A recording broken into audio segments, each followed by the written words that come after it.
Yeah, so what we've done here is use these nitrogen-filled struts that provide rebound and damping, and then we've designed, manufactured, and assembled this retract system. Runs off our own these actuators that we built, and a 24-volt like a military hydraulic pump, and it runs off an electromagnetic servo and pick that thing up.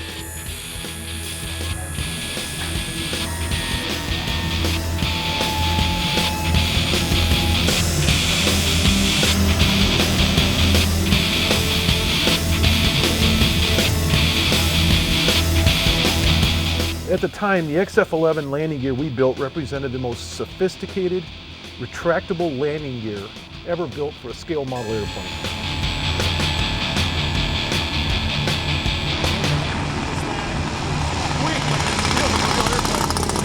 This is a CAD drawing of the upper strut assembly for the main gear that we've fabricated. It's got the lock links on it. This is our nose gear assembly made out of steel.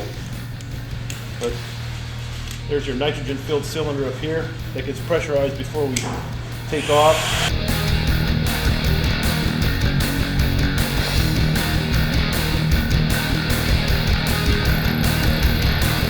So what we have here is the H-1 landing gear that we've meticulously scaled down from the original drawings.